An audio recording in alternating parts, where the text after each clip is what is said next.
Okay, so this is the second part to the law of sines lesson. So what I want to start with doing here is go back and briefly look at examples 1, 2, and 3. So if you remember back to geometry and your triangle congruence rules, you'll notice that what the information you were given in triangle 1 is you are given an angle, and a side.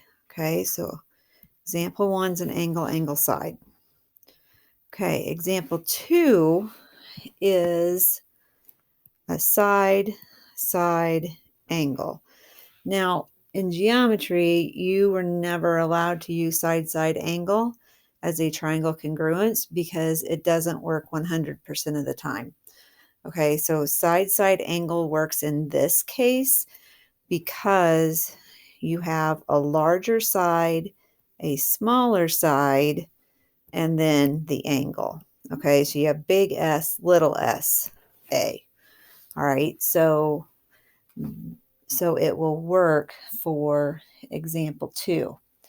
Okay, example 3 is angle, side, angle. Angle, side, angle. Okay, so when you're using law of sines, depending on the information you are given, law of sines will work. Okay, so law of sines won't work if you are given the lengths of 3 sides of the triangle and no angles. Okay, so for that one, we're going to need law of cosines, which we'll do in the next lesson in a few days. Okay, so I just want you to be aware, law of sines, there are certain characteristics your triangle has to have in order for you to be able to use law of sines.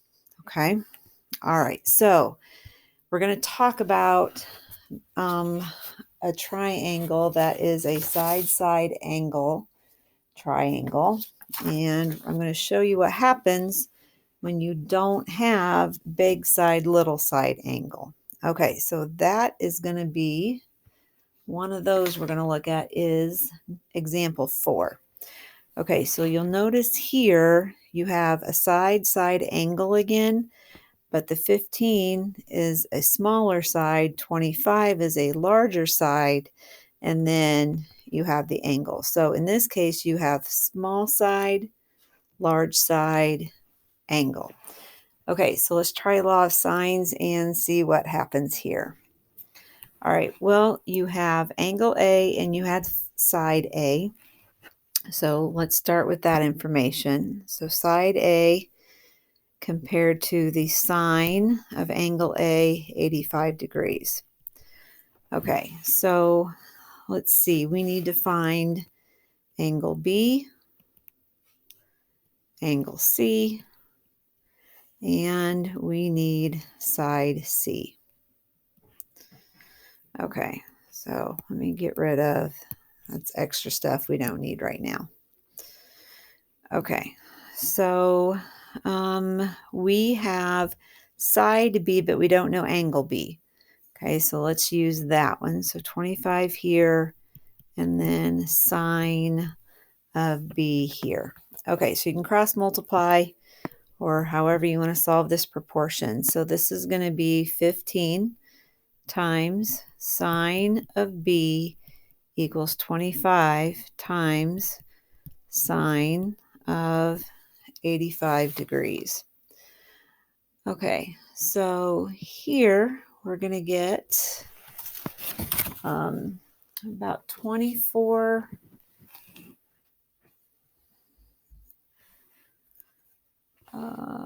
Hold on just a second. Sorry, I'm looking at my notes.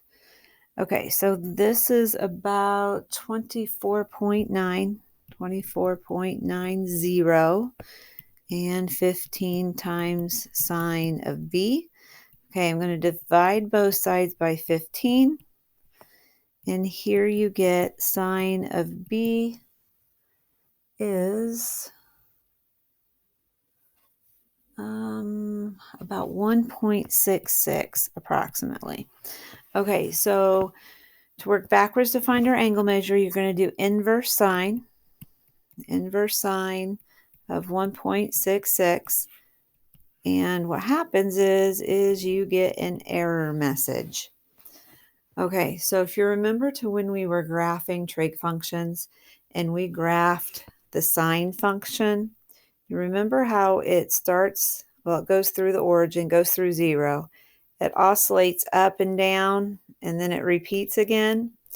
All right, your maximum was 1, and your minimum down here was -1. So here we're trying to do the inverse sine of 1.66. Well, the sine function doesn't go that high. The maximum is a +1, so there's no way it's going to get to a 1.66. Okay, so that's why you're getting the error message.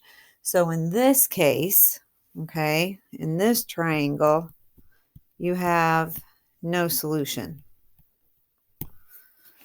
All right, okay, so once you hit that, there's no reason to be trying to find side C, no reason to be trying to find angle C. It's not going to work. So as soon as you run into a wall on one of these, you're done. It's no solution. And move on to the next one. Okay. Number 5 ends up doing the same thing. Okay, you have a small side, a larger side, and then an angle. So it's also small side, large side angle, and it also results in a no solution. Okay, so let's go to number 6. Okay, you'll see with number 6, we have option 1 and you have option 2. So this time, look at the information we're given. 12 is a small side, 31 is a larger side, and then you have an angle. So this is another small side, big side angle. So with 4 and 5, with that, we saw they were no solution. Okay, your other possibility is you might have 2 solutions.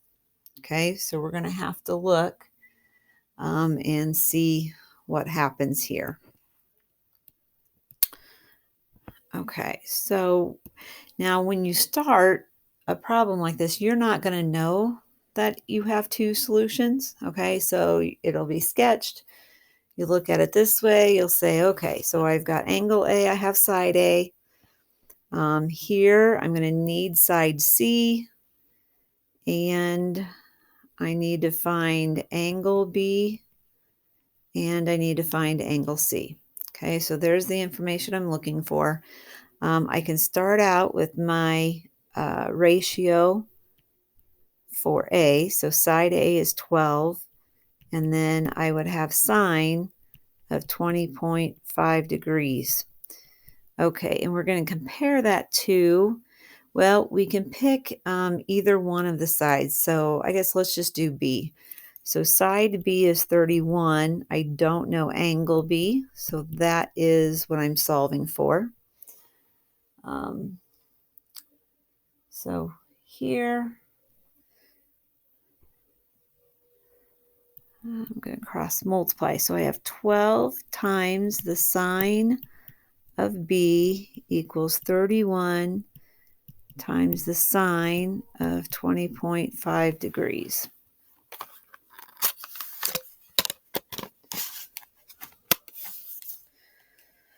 Okay, so 31 times sine of 20.5.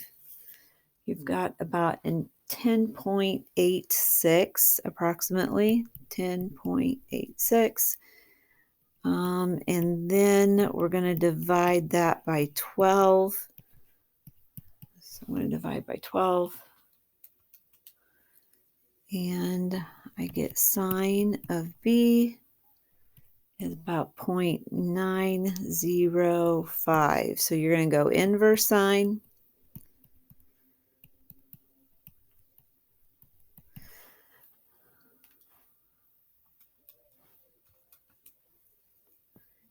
And let's go 64.8 degrees. So I rounded to the nearest tenth.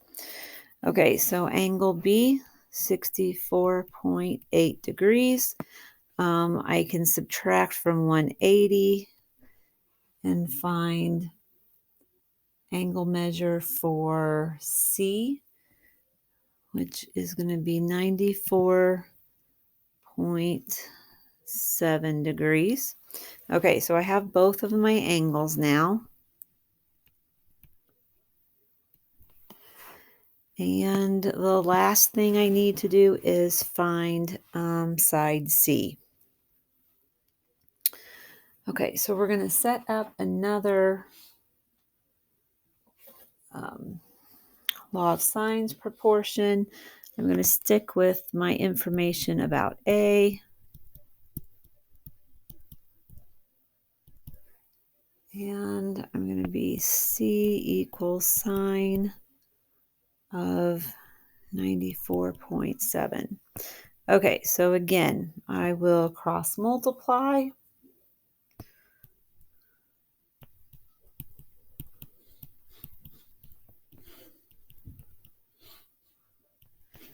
And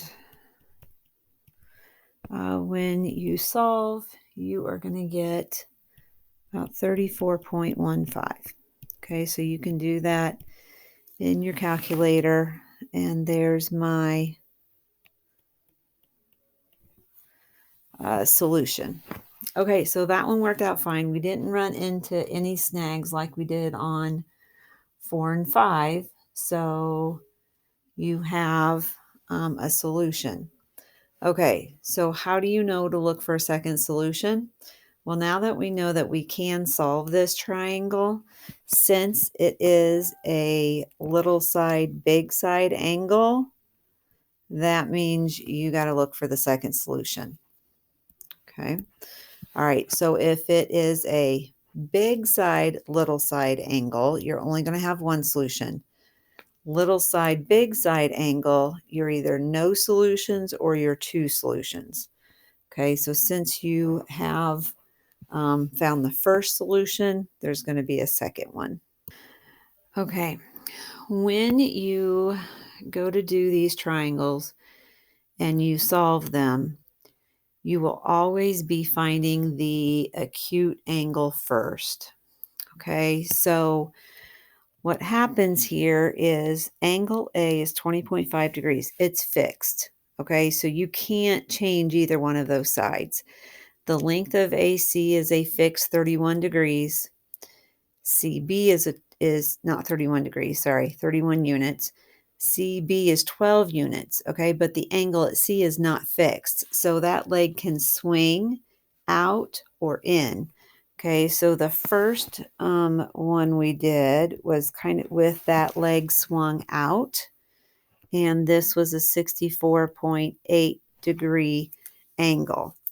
Okay, but because that angle at C isn't fixed yet with our given information, that leg can swing in. So when it swings in, you now have an obtuse angle. So I'm going to call this point right here B prime. All right. And then this angle right here becomes obtuse. All right. Now, okay, let's go back here. So this side, CB, okay, that was our original setup, was a length of 12. When you swing that side in, you still have that length of 12. Okay, let me try to show it to you in this regard. All right, so you notice this right here kind of makes its own triangle, and it has a length of 12. So you have two sides that are length of 12. So you have an isosceles triangle. Okay, so knowing that our original angle B was 64.8 degrees, okay, that means this angle here is also going to be 64.8 degrees because it's isosceles. All right, so therefore the obtuse angle that we're looking for, you can find it by doing 180 minus 64.8 degrees. So that angle is going to be a 115.2 degrees. Okay, so that's that angle at B prime. So we're going to, I'm going to call that one B prime. So that's a 115.2 degree angle. Okay, So